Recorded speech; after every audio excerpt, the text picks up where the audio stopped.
everyone. Welcome once again to your weekly NBA handicapping extravaganza. I am Robert Ferringo. With me, as always, is Nolan Patrick of Strike Point Sports. We'll get to Nolan in a minute. First, we're going to pay them bills. If you like this video, go ahead and hit the like button. Don't forget to subscribe. Turn on notifications so that you will be alerted anytime that any of Doc Sports handicappers post a video to our YouTube channel. Also, down in the description, make sure to take advantage of that free $60 link to our website. That's $60, same as cash, good to be used for any handicapper, any package, in any sport. So, Nolan, I want to get this started by quoting the immortal words of the legendary warrior poet Froggy Fresh. LeBron, use a baller, but Jimmy Butler is your father. And I feel like Jimmy Butler is all of our fathers today. Thoughts?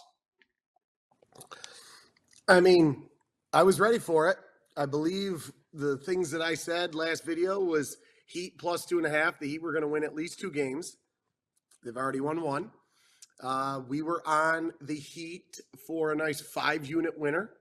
Didn't anticipate a money line outright win, but we like the Heat, and we like the Heat in a shootout, which is what we saw. That third quarter by Miami was unbelievable. 45 points, outscored the Celtics by nearly 20 points. That was just unreal coming out of the break. Impressive to say the least. Yeah, you hit with Miami yesterday, hit with the over for a nice 2-0 plus 900 day. That's now 3 straight winners, and I would just want to pour more salt in the wound that right now the only thing standing in between you and a 5-0 run is your trust and faith and belief in Doc Rivers on Sunday right there. But look, folks, he's on a plus 5,500 NBA run right now, almost a plus 6,000 NBA run. This is the guy. This is the guy. We have seen it before from Strike Point Sports. They've had seasons where they banked plus 15, plus 14,000 in profit. So it took 6 months to show up. Yeah. But here he is. Better late than never. There's still a lot of meat left on the bone here, a lot of profit left to be won. And right now, Strike Point Sports is as hot as anybody. And Nolan, you said it in the last video. You're like, Miami's going to win one of these first 2 games in Boston. Flat out said it. So, no, you weren't you liked the points. You took Miami for a 5-unit winner, and you were surprised to get the money line winner. But you also called it in this video. You said that they were going to get one of these first 2 games. So, I guess the question now becomes, what do we do in game 2? This is it's a huge game, obviously. I mean, this is a monster game for Boston. This is one of those games that you see Boston run away with a win. Yeah, I mean, you really do. And if you think about it, back to the series that the Heat just played with the Knicks, when the Knicks' backs were against the wall, the Knicks got a double-digit victory over the Heat, when they needed to get one. So I wouldn't be surprised at all. I think it will take a lot from me to take the Heat in game 2. I'm at this point, obviously we all have time to make our final decisions. I'm absolutely leaning the Celtics, leaning Boston here. This has a double-digit victory out of the Celtics. I think they make the necessary adjustments. They were up 9 at the half, like we said, and then the Heat dropped 45 points. I don't think Miami shoots the ball that well and plays that well. I mean, let's be honest. This is a must-win game for Boston. It isn't for Miami. This is not take that with a grain of salt. Every game in the playoffs is a must-win. This is a must-win for Boston. If they lose both games at home, this series is over. So this is a must-win for Boston. I think Boston wins this next game by double figures.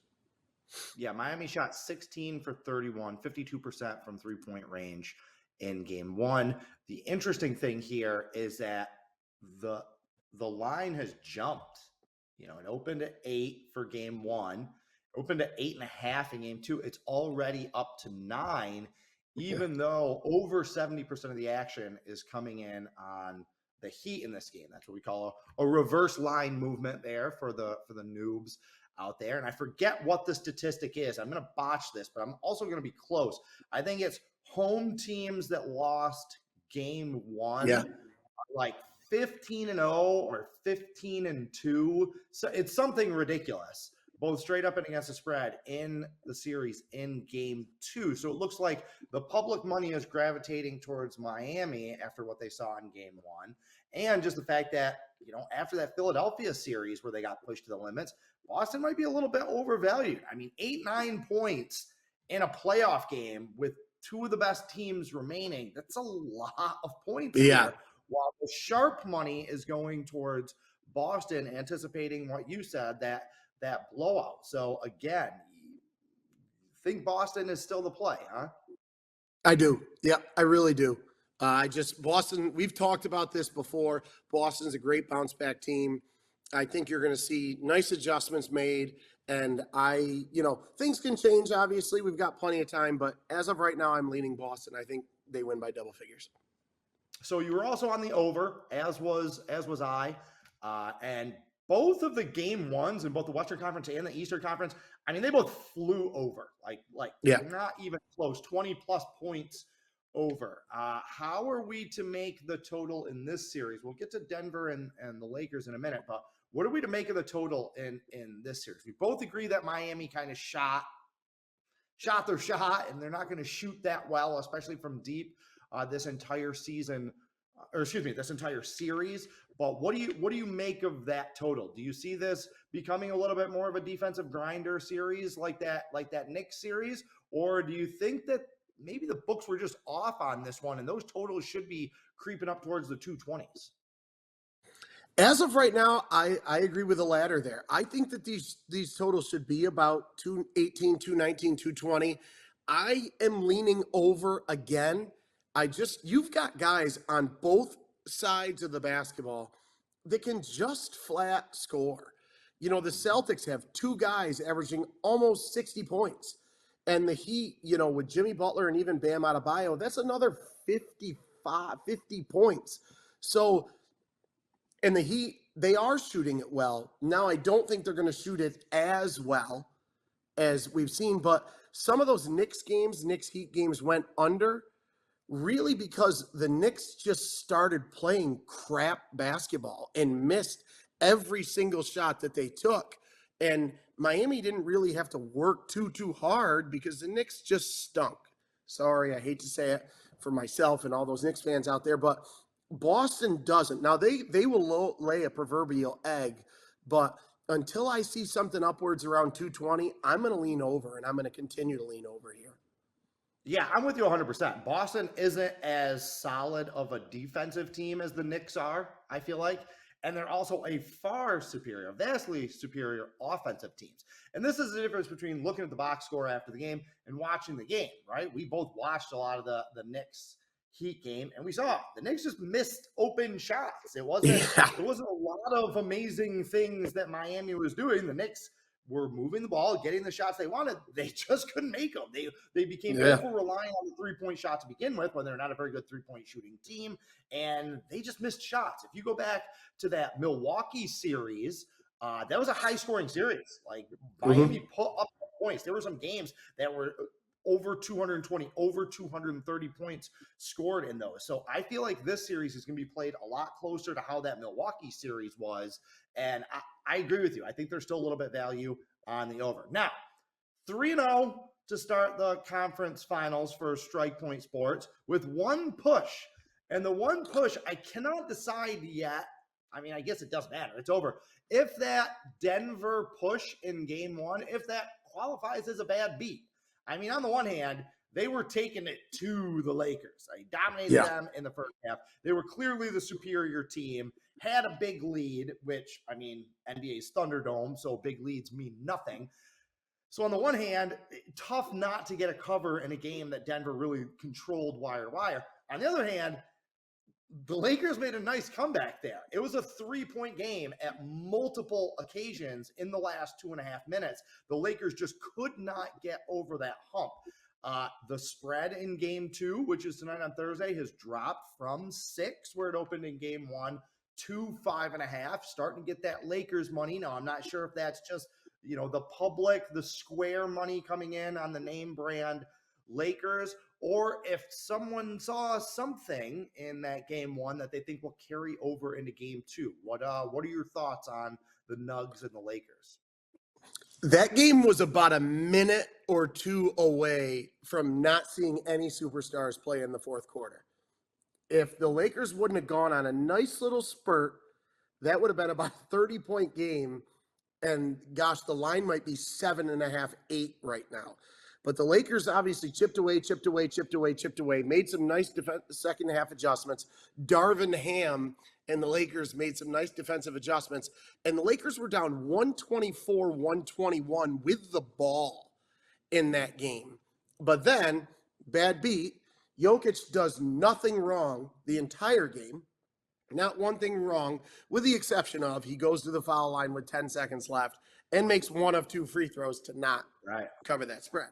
But why did the Lakers go on that run? Because they listened to you and I the other day. We said that they listened to one thing and then maybe didn't listen to the other. We said that the Lakers would have to make defensive adjustments, that if they played Anthony Davis on Jokic, it was going to be a disaster. They were going to have to throw other people at Jokic and let Davis play off the ball defensively. We had talked about maybe LeBron making runs at Jokic. Davis started on Jokic. It was an absolute bloodbath, an absolute blowout because all Davis cared about was putting the ball in the basket, which he did for the tune of 40 points. But then the Lakers made that defensive adjustment that we had talked about and put Davis off the ball more in help side, and they put somebody else on Jokic. We are quoted as saying, if you go back and watch our video, that absolutely no chance would they put Rui Hachimura on him because that would be silly. Well, what do? They put Hachimura on him, and lo and behold, the Lakers make a run. So I love that Darvin Ham made that defensive adjustment. Davis is going to play so much better, rim protecting, help defense, that lazy big guy. For all of you old Syracuse fans out there, Syracuse used to do that really well with a guy named Jeremy McNeil. So they put Davis on the backside, played great help defense, and Hachimura just kind of banged around with Jokic, which is exactly what they're going to have to do, which is what I think they do again. And because that, we are on the Lakers in game two. Interesting. Okay. Now, something that was I was a little bit surprised by the pace, especially early in the game. Both teams were just at breakneck speed from jump. They both shot over 50% as a team, which you wouldn't expect that to carry over into game two. But they were also both getting to the basket a lot. Got a lot of layups, and that also generated a lot of open three-point shots for each. But both teams were getting to the basket with abandon, which, again, as old school basketball players and fans as we are, we both appreciate. Get to the basket. I understand everybody wants to shoot threes, but you just get to the basket until they stop you getting to the basket, right? So what do you expect with the pace in game two? And do you think that this might be a situation where we can kind of go against the public and maybe look for the under? Or do you think that, hey, look, until somebody stops someone or until someone shows that they aren't willing to play at this pace, let's keep banging on that over? So we were on the over in game one. We pushed on the Nuggets, and then we hit the over in game one. We're back on the over again in game two. If you look back at Denver's playoff games in Denver, a lot of them have gone over the total. That mile high air has not really slowed down the pace. Teams have been going up and down and up and down. So we and obviously Phoenix struggled a little bit because they just had their own issues. But we're not going to go on an under until it gets to LA. I know it might sound weird because you get to LA and that's Showtime basketball, but we actually like the under when it gets back to LA. We think the Lakers will, really control the flow there a bit in at least game three, but we like the over in game two again. I see this one getting, mid 230s, 234, 235 tonight. I mean, look, folks, again, he's one of the best in the business. Nolan Patrick of Strike Point Sports. Nolan, before I let you out of here, I also want to we're not going to talk about it. We're not going to deep dive it, but I would be remiss not to mention that you're also one of the top WNBA handicappers in the country. WNBA season. We got the crossover here. NBA and then the spinoff to the WNBA. Without getting too much into the weeds here, why should people who maybe look, obviously no one watches the WNBA. I don't want to say no one, but we don't watch very much of it unless we kind of have to handicap it. Not a huge fan base out there. So why should people bet on the WNBA this summer?